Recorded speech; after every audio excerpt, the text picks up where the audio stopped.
नमस्कार दोस्तों। हम बात कर रहे थे सिंधु घाटी सभ्यता के बारे में। आज हम बात करेंगे सिंधु घाटी सभ्यता के सामाजिक जीवन के बारे में कि सिंधु घाटी सभ्यता का सामाजिक जीवन कैसा था। हमें सिंधु घाटी सभ्यता के बहुत से स्थलों से स्त्री मूर्तियां मिली हैं और कुछ मूर्तियां मिट्टी की बनी हुई हैं।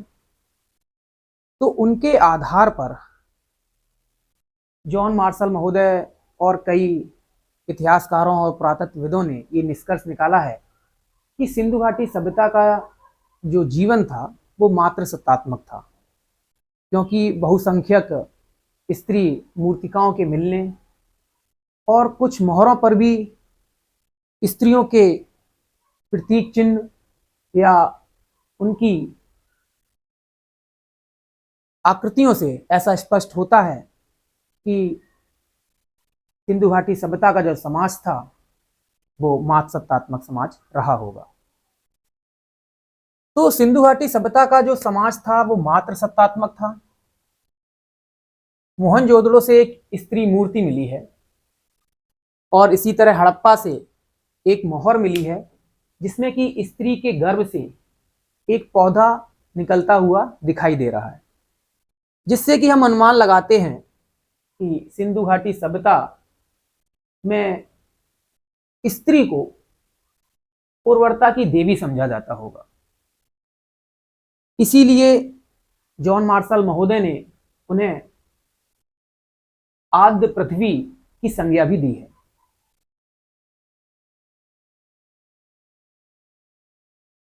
इन्हें उर्वरता की देवी कहा है और पृथ्वी माता का आद्य रूप कहा है। इसके अलावा जो सिंधु घाटी सभ्यता का जो सामाजिक जीवन था उसमें हम स्त्रीकरण पाते हैं। उसमें हम सामाजिक स्त्रीकरण पाते हैं।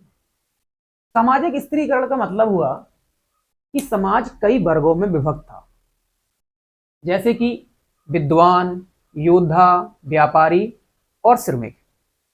इसके अलावा भी कई तरह के छोटे मोटे उद्योग करने वाले शिल्पकार भी सिंधु घाटी सभ्यता में अहम स्थान रखते थे। हमने बात की थी कि सिंधु घाटी सभ्यता का जो नगर योजन था, नगर आयोजना थी, वो दो भागों में विभक्त थी। एक तो दुर्ग और दूसरा निचला नगर। जहां दुर्ग में शासक वर्ग रहा करते थे और निचले नगर में व्यापारी, अधिकारी, शिल्पी, सैनिक आदि लोग रहा करते थे। तो ये वर्ग विषमता हमें सिंधु घाटी सभ्यता के सामाजिक जीवन में दिखाई देती है। हमें हड़प्पा से कुछ श्रमिक आवास के साक्ष्य मिले हैं जहां पर श्रमिक रहा करते थे। तो हम ऐसा मान सकते हैं कि उस समाज में जिस तरह की बड़े बड़े संरचनाएं बनती थीं, जैसे कि अन्नागार हमें मोहनजोदड़ो से मिला है, स्नानागार मोहनजोदड़ो से मिला है, इस तरह की बड़ी बड़ी भवन संरचनाएं बनाने के लिए कुछ विशेष तरह के लोग रहते होंगे और वो इन सब कामों में निपुण होंगे। तो कुशल कारीगर रहे होंगे, शिल्पकार रहे होंगे और इसमें मजदूरों के रूप में काम करने वाले कुछ श्रमिक या दास भी रहे होंगे। तो माना गया है कि सिंधु घाटी की सभ्यता में दास प्रथा भी हो सकती है, रही होगी। अब हम सिंधु घाटी सभ्यता के वस्त्रों की बात करेंगे कि वो किस तरह के वस्त्र पहनते थे। तो सिंधु घाटी सभ्यता के लोग सूती और ऊनी दोनों तरह के वस्त्रों का प्रयोग करते थे। मोहनजोदड़ो से हमें चांदी के जार पर लिपटे सूती कपड़े का साक्ष्य मिला है।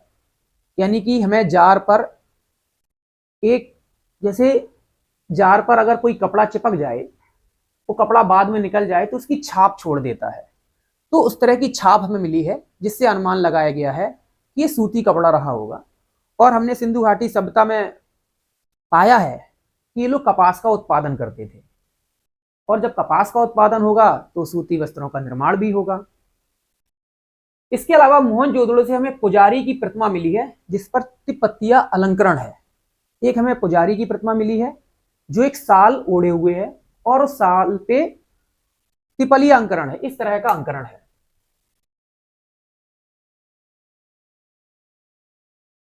इस तरह का अंकरण उनके साल पे है, जिससे कि हमें पता चलता है कि वो लोग बुनाई भी करते होंगे, क्योंकि इस तरह के अलंकरण से स्पष्ट होता है कि एक सूती कपड़े पे एक आकृति उकेरी गई है, अर्थात बुनाई की गई है।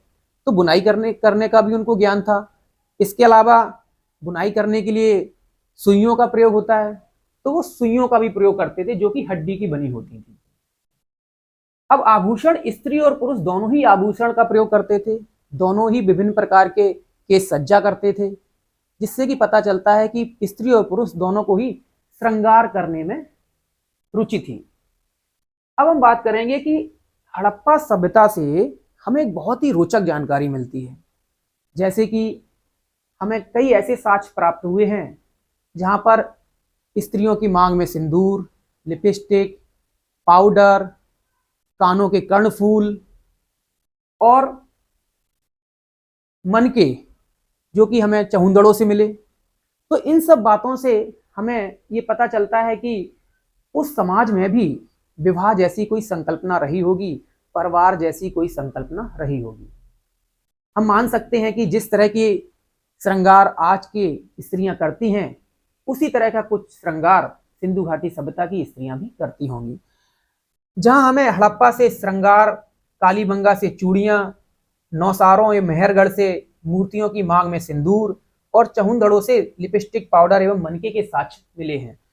बहुत ही इंपॉर्टेंट चीज है ये, कालीबंगा से चूड़ियां मिली हैं, नौसारों और मेहरगढ़ से मांग में सिंदूर मिला है, और चहुंदड़ों के बारे में एक विशेष बात है कि ये उद्योग नगरी की तरह थी, क्योंकि यहां से हमें विभिन्न प्रकार के छोटे मोटे उद्योगों के साक्ष्य मिले हैं, जैसे लिपस्टिक का कारखाना, पाउडर, मनके, इस तरह के कारखाने हमें चहुंदड़ों से मिले हैं, जिसके आधार पर अनुमान लगाते हैं कि विवाह एवं परिवार जैसी संकल्पना सिंधु घाटी समाज में भी रही होगी।